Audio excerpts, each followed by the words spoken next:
Hey everyone, welcome back. This is part 2 of our pizza series and we are discussing yeast. In our first series, we discussed the flour, and now we're talking about the other main component in pizza dough, and that is our yeast. Now, yeast is a member of the fungus family, and it works in our baked goods by, it's actually a leavening agent, and the yeast will feast on the dough and produce carbon dioxide, which produces bubbles, which gives our bread that bubbly texture and those holes on the inside. Now, when they make yeast, they actually take fresh yeast and they dehydrate it to the point where the moisture content is reduced enough that the yeast itself actually becomes dormant. This is like a fungus. It is a live organism. So we have two different types of yeast here, and you notice that the yeasts are actually in this amber colored jar. Now, once you open up the yeast, they are sensitive to air, heat, and sunlight. It actually degrades the quality of the yeast. So you want to keep your yeast in the refrigerator after you open it and make sure it's not exposed to heat or light. Try to keep it in a cool, dark place. Now, if you're unsure about your yeast and whether or not it's still good, there is a process called proofing. And so wow, this is really going crazy. So what I did was I added, and it actually is, proofing is actually right here. 2 proof.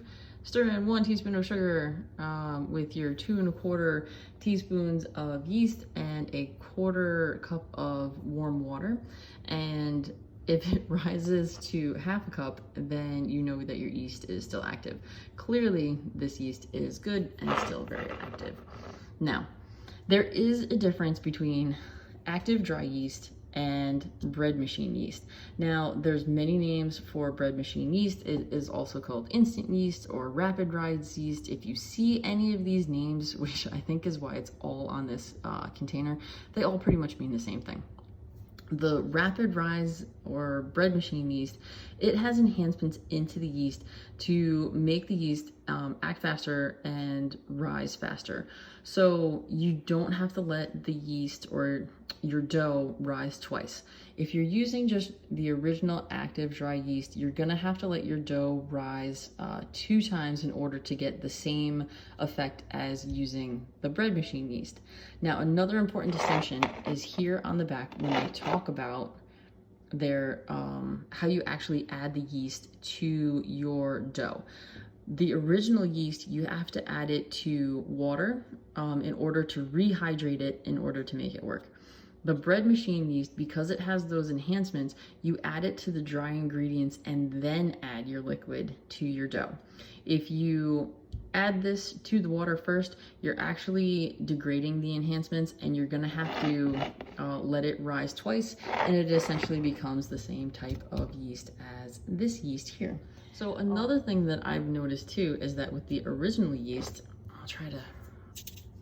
you can actually see that the granules here they're shorter and they're actually thicker than the granules that are in the bread machine yeast. You can actually see that these are longer, thinner granules. And again, it has to do with the enhancements and how the yeast is actually used. So up until this series, I actually had no idea what the difference between all these different types of yeast was. And it wasn't until COVID and not being able to find the active dry yeast and only being able to get bread machine yeast did I start having some issues with my pizza dough. And I think it has to do with the fact that I was treating the bread machine yeast in the same manner as I was treating the active dry yeast, because in my mind, yeast is yeast and I didn't know the difference. So I actually went to this company's website and they have a lot of really great information if you're still kind of confused about what's going on. But I have been having issues with my pizza dough and the general flavor of the dough and even some of the consistency. It's just off. And I think, again, it's because I'm treating this bread machine yeast as I'm treating this yeast and I'm not giving it the proper amount of time to rise. So I think the next time I go ahead and make pizza dough, I'm gonna try actually, imagine that, follow the instructions on the back of this and hopefully it will come out better and actually taste better. And, you know, just, we definitely have some good yeast here. It is still going. It's actually pretty crazy. I wonder how much higher it's gonna go. Coming up next in part 3, we are going to walk through my favorite pizza dough recipe, and I will walk you through some of the issues you might be having, whether your dough is too wet or too dry, or just knowing when a good point in time is to stop. And then we'll keep going through the rest of the pizza dough recipe.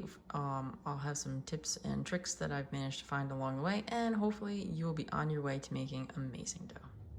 So this is a little bonus extra here. This is that yeast that I've had proofing all the while I've been trying to do all the different takes.